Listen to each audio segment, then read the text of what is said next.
getting you white carpet ready with the hottest trends in wedding fashion, food, planning, and style. It's everything you need to get ready for your big day.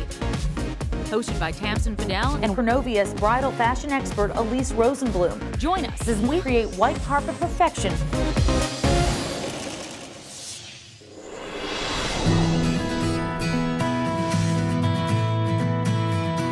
For the budget-conscious bride and groom, you can still get the wedding of your dreams with some creativity and some flexibility. Martha Stewart wedding expert Darcy Miller shows us innovative ways to create a magical celebration without breaking the bank. What is your average wedding cost? Well, the average wedding costs $27,000. But the important thing to remember is that there are a lot of ways to save. Probably one of the biggest things that you start out with is your venue. Where are you getting married? Yes, and there are ways to save on your venue. First, if you're flexible with the date, then you can save some money. So think about getting married on a Thursday or a Friday or a Sunday. That will save, or also a time of year that's not peak season. Where can you save on food and beverage? Okay, well, just like you're flexible about, the day of the week, you can be flexible about the time of day. Okay. So if you, instead of doing a sit-down dinner, if you did a lunch, a brunch, or even a late afternoon, you don't have to serve a full meal. You could do snacks, desserts, and save on rentals and more. In terms of a cake, people are worried about an expensive cake. It does not have to be. A lot of venues come with an undecorated cake, and then add the embellishment of your own. Either have your florist bring a couple extra blooms that you can decorate the cake, get a great vintage cake topper, borrow something from someone in the family. This is one of my favorites. It's Andy's Specialty Sweets, and these are all edible, from buttons to little mushrooms and acorns. You can buy these things, they come in a pack, and then just decorate yourself. All right, beverages next. I'm not saying they don't serve a drink at your wedding. I don't want to say that. But you could be just a little wise about how you spend for your bar. So instead of doing a full bar, maybe limit it to, wine, champagne, a couple of different drinks, and then do a specialty cocktail. And that also makes it seem more purposeful. It makes it seem memorable. You can name it. You can name it after a place that you met. So flowers are always expensive. How do you save on them? Right. Well, they don't have to be. First of all, if you have a flower that you love, maybe use it in your bouquet as opposed to on your centerpieces.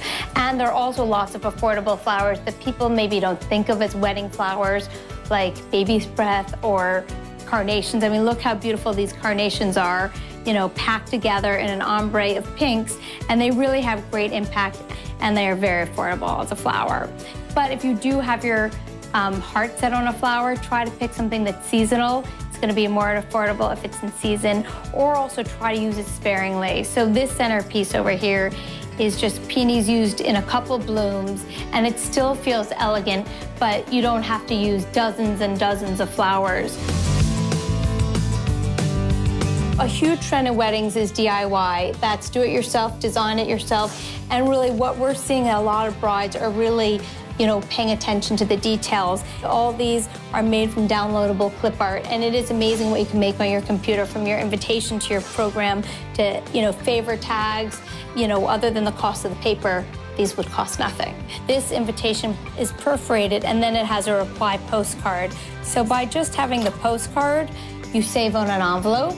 And most important, I think brides should remember that writing their own vows, their toasts, and some of those personal things are actually things that cost nothing, but are really priceless.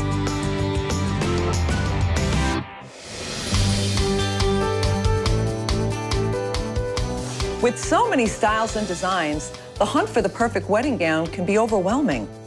Knowing which design will best flatter your figure can help narrow down your search and lead you right to your dream dress. Two of the best silhouettes on a petite would be the natural waistline or empire, where the join line is starting high under the bust, giving the illusion of a very long leg. The best way to do that is to do something on the natural waistline. And this skirt will give her the maximum amount of leg. Because the join line is on the natural waist, she can carry a train, and she still looks in proportion. Now here's a second option. Here is an empire join line. As you can see, the applique is coming up high, which is great for a petite, always lengthening the skirt. It's gathered in the center of the gown, right under the applique. giving these long vertical pleats, but once again, adding to the length of her leg. The Chantilly lace, very fine, a great option on lace for a petite. The tulle overlay, soft, feminine. This is what's enhancing her body shape.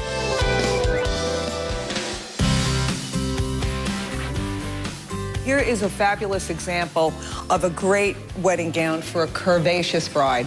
We have a faux empire, which sort of cuts the bust line a little bit, and then we have a dropped waistline sitting on the high hip. That will maximize how small her waist really is. This is a true A-shaped ball gown with a wide box pleat, giving it a very, very flat front. This would be considered a royal train. There's little buttons going all the way back down to the hem lacing, which really cuts the width of the train. Here's a second look for a curvy bride that works really, really well. So what you have here is a beautiful draped bodice showing off as much curve as you possibly can. From the bust notched into the waistline and then curving around the hip. And then it goes into a beautiful, very, very narrow skirted draped bottom.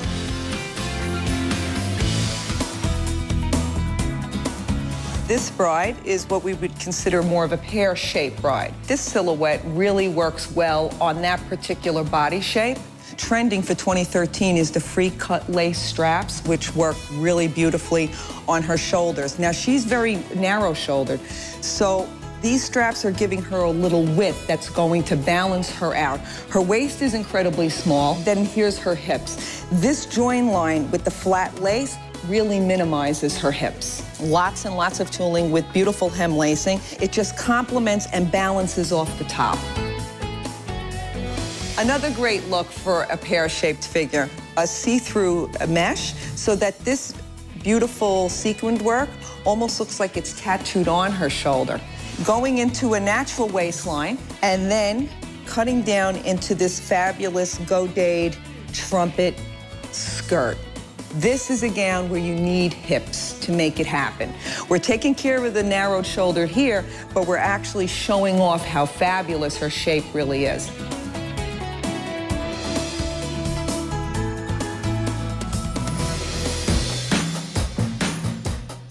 Coming up, our wedding trend report with celebrity party planner Colin Cowie.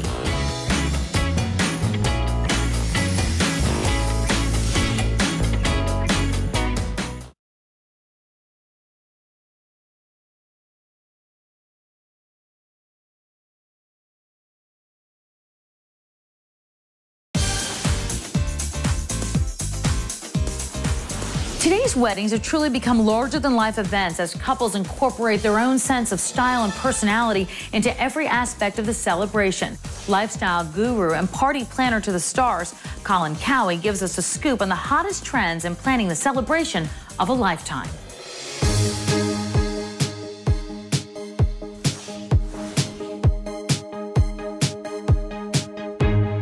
The biggest color we're seeing right now is tangerine. And tangerine it's a happy color. It's a fun color to have fun with. You can have tangerine and white.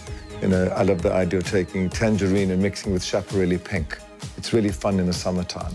If you're at a beach wedding, the idea of tangerine together with turquoise is also very beautiful. Heading towards the fall, tangerine and chocolate brown, tangerine, chocolate brown, and matte gold. So I think tangerine is one of those colors that we can kind of like year-round. So the trend is just beginning, but I think this is going to last a while.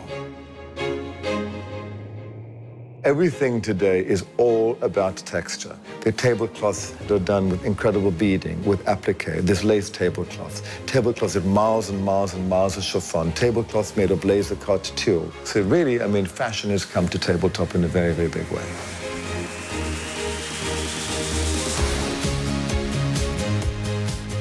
In terms of food, one of the things we're definitely seeing is miniaturization. Great for cocktail parties.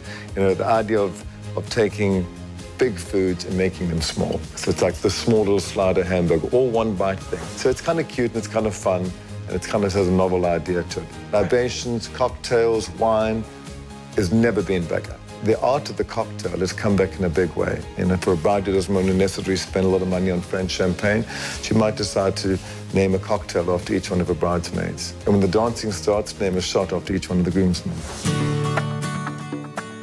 Destination weddings are still the #1 trend we're seeing in weddings today. And it kind of makes sense, you know, rather than have 350 people, including your third-grade teacher in your hometown, for a wedding that's gone in 5.5 hours, take 72 of your best friends and go and have a 72-hour experience with a wonderful Friday night welcome. Saturday, enjoy the journey of the wedding and the venue. The wedding on Saturday night, reception, brunch on Sunday morning, and you have 72 great hours with someone that you really care about.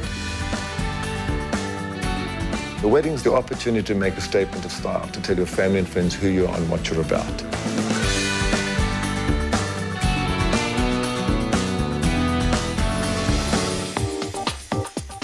From the classic tux to destination wedding fashion, straight ahead, the style scoop for the groom and his groomsmen.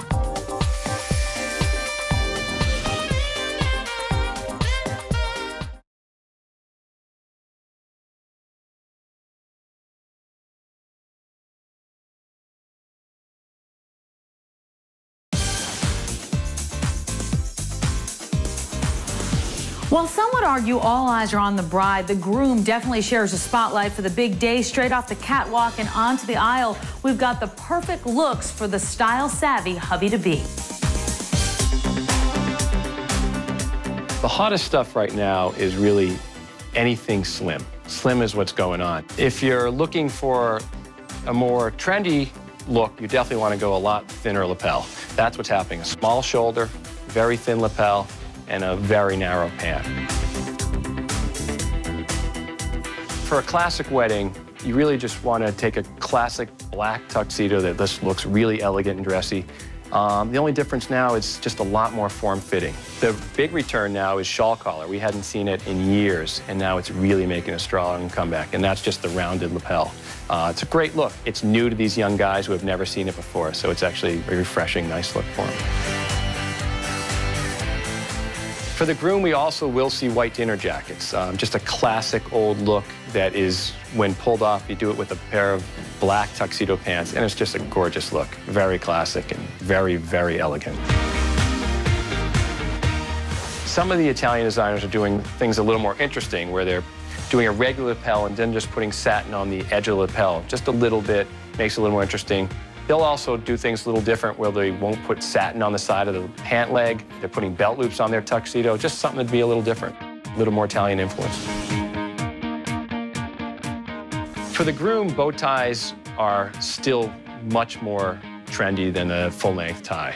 Years ago, the tie had taken over a little bit, but now the bow tie is coming back much stronger again. For tuxedo shirts these days, the things that work best for us are usually a lay-down collar with usually button studs that can either be removed. It's a convertible shirt where you can either wear it with a bow tie or a full-length tie. And it's all about being slim these days. The shirt has to be slim, slim, and slimmer. The studs should try to match the bow tie, dark color with a dark color or a light color with a light color. Cufflinks are still strong. Everybody needs them. They make great gifts for your groomsmen, as well as, you know, from a parent or something like that. We love them.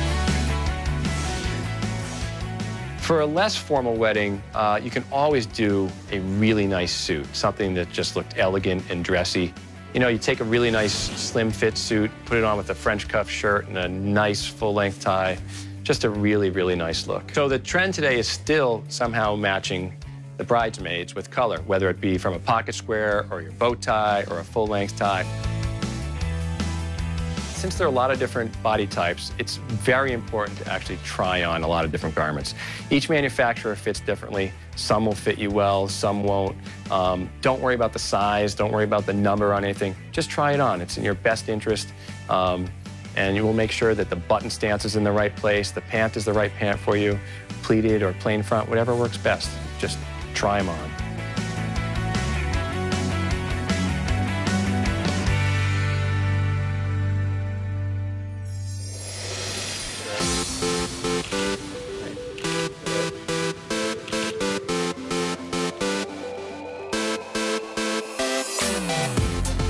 Things that we love to shoot as wedding photographers are really couples in love. and couples having a great time on their wedding day. One of the big evolutions of photography today is really the essence of having more photojournalistic, natural photos. And that's really done by being really comfortable with the couple and the couple being comfortable with the photographer. Couples should really look for a style that they like first. If you want a little bit more of a posed, more traditional look, then you're looking for a traditional photographer. If you really just want to capture things as they are and not be directed, then you're looking for a photographer that's more in the photojournalistic, more natural style. If you're looking for something that's on the cover of a magazine, like a bridal magazine, then you're looking for a fashion photographer. If you don't like the style, you're not going to be happy with your wedding photos.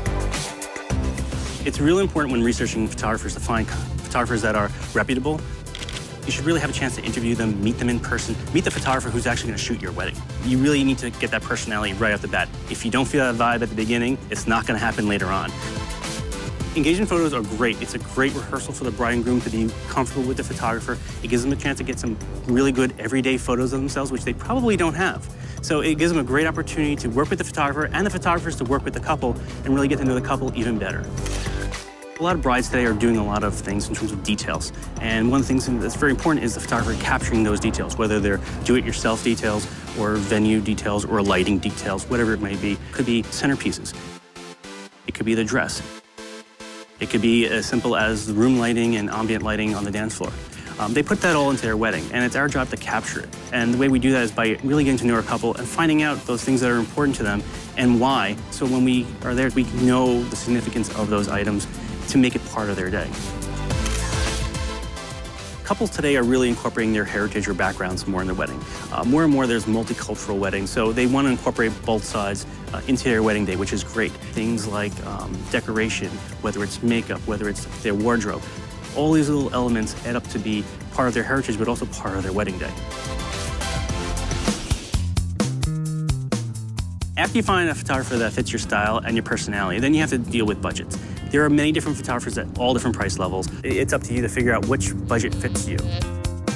Most couples today are really trying to get themselves an album again. Having a disc of images is great, but you can't hang that on your wall. So you really want to be able to have that album to show your friends and family, and then 10 years from now, open up your wedding album and really look at your pictures and really enjoy the images from your day.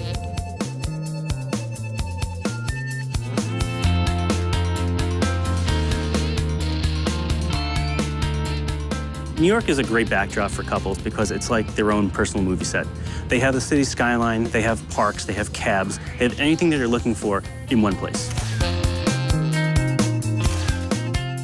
Many studios are incorporating technology to help the couple share their images, whether it's slideshows for online viewing, whether it's putting their images on Facebook and letting the friends tag their images. But it's another way of letting the couple share the images with their friends and family.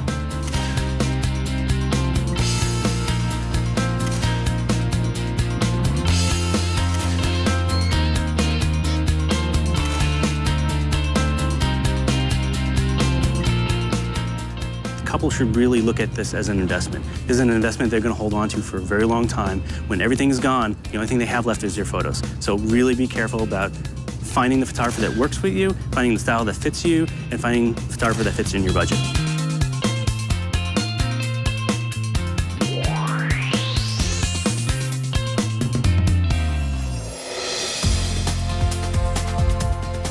The big reveal of On the White Carpet's dream dress giveaway coming up.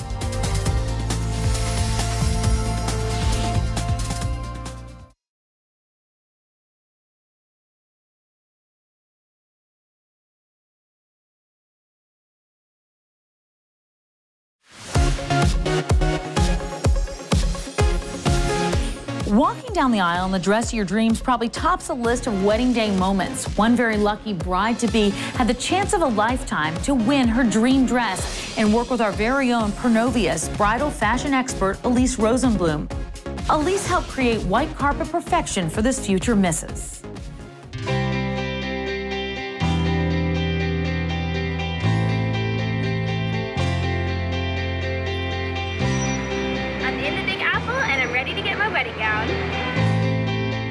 Hi, I'm Elise from Pernovia's, and you must be our On the White Carpet winner. I am Nicole, and this is my sister, Kristen. Hi, Kristen. I'm so happy you're both here, and I think now we're going to go up and find your dress. Great, I'm so excited. Me too. Let's go. Okay. This one has a tank, but the mesh is so clear. It seems absolutely unreal because I got this call, and next thing you know, I'm on this plane. I'm here in New York. This is a dream come true. I feel like the luckiest person alive. Like, I can't believe that my name was drawn. What we have here is really a classic tank style, okay, with a little baby hem. We're getting married October 26th of 2013. You have this crinkle tool underneath. I really want it to be elegant, but at the same time, like, simple and comfortable and just a good time for everyone. Andreas, he's just an amazing guy. He has a really fun sense of humor. He's the nicest guy that I have ever met. We were in Central Park in New York City, and that's when he asked me to marry him. That was really sweet. So this actually is a jacket with a high neck, and vertically placed lace is perfect for you because it adds the illusion of height. The dress experience was really good. It was so smooth because I didn't really know how it was going to go. I really didn't know what to expect. So this is a very delicate silk lace. Elise made it so easy because she had already picked out like 5 or 6 dresses that she knew were my style and that would go well with my venue. So Nicole, talk to me. What do you think? Yeah, I think we found the dress. I do too. My God. I love the back. So beautiful. The dress is perfect because it's very elegant, but it's still like traditional in the sense that it's a long dress and it has a train and it has lace on it. I'm so happy because now that I have my dress, I feel like I can really get started on my wedding plans. I will be white carpet ready for my wedding next year.